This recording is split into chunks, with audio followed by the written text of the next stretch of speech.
Welcome back to another video, everybody. This is Scotty, and today we're heading into the Nether to get some work done.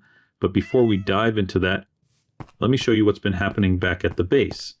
So first things first, we've moved some of our temporary farms around down here. Nothing too major, just some light rearranging. Now, as we head upstairs, you'll notice we've gone vertical. Our build now covers a full 3x3 chunk area.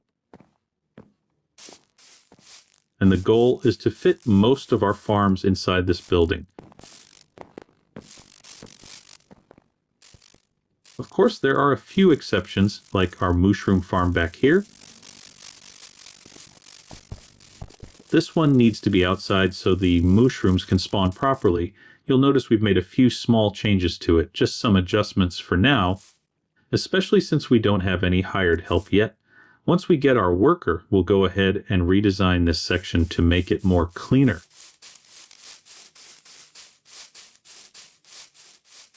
Speaking of our worker, way off in the distance over there is where we'll be getting them from. We're going to build another farm out there because unfortunately, the one we tested here didn't work. Might be due to the island's size, or maybe because it's a mushroom island. Either way, we are going to get that up and running in the next few weeks. And this completes the tour for now, so let's switch gears and show you what we did in the Nether. So here we are in our Nether tunnel. We're getting ready for a big project, and we'll be upgrading the hub and tunnels. The current tunnel is just 3x3, and that isn't going to cut it anymore. We need to go bigger. So how are we going to do that? With a flying machine, of course. Let's test this one out. And it looks like it got stuck.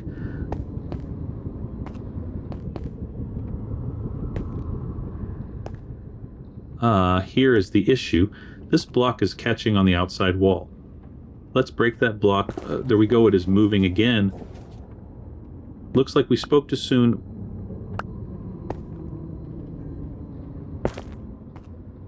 We are going to need to move both sides of the wall at the same time to avoid this issue. Time for a quick redesign. Okay, modifications complete. And check it out from back here. You can see it's now moving both walls at once.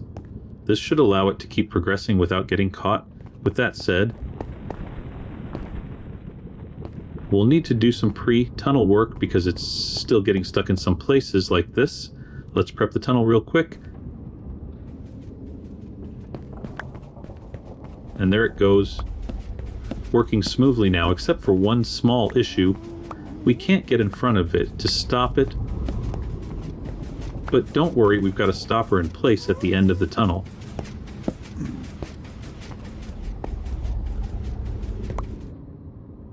Okay, now it is time for the suck and pass. Place a torch here, it should start. There we go, it is off. Looks like it's working well this time now that the tunnel has already been widened.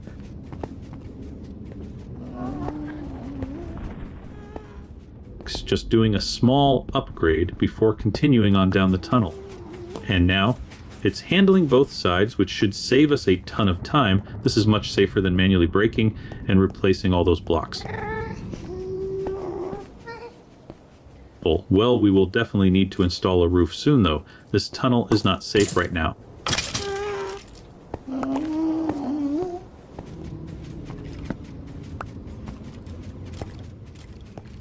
Next up, the floors. And we are also able to get both sides pushed down with this one as well. And as you can see, we're directly above a lava lake. This makes the whole process even riskier. But the flying machine is doing its job really well.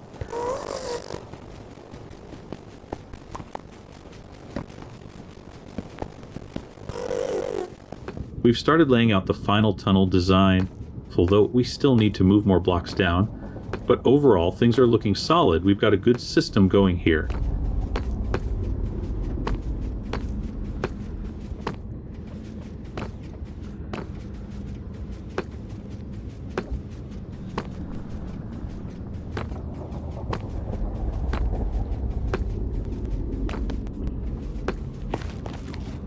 Now let's talk about the hub itself. We've got a bunch of players here, and we're just about to kick off the build. And yes, there is no bedrock roof. Let's get this hub built.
Here we are in the mostly finished Nether hub. The tunnels still need some work, but we'll get there over time.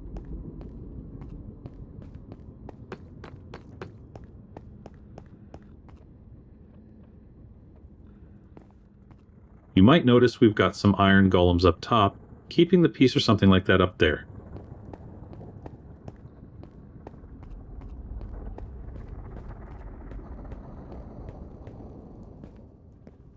The purple tunnel is probably the most complete at this point.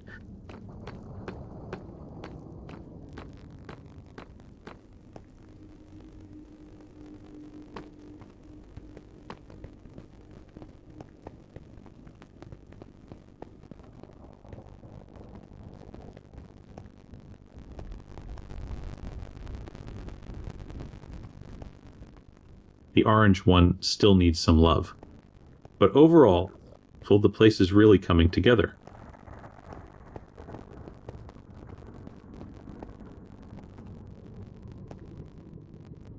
And with that, we're going to call it a day. Thanks so much for watching. And until next time, this is Scotty signing off.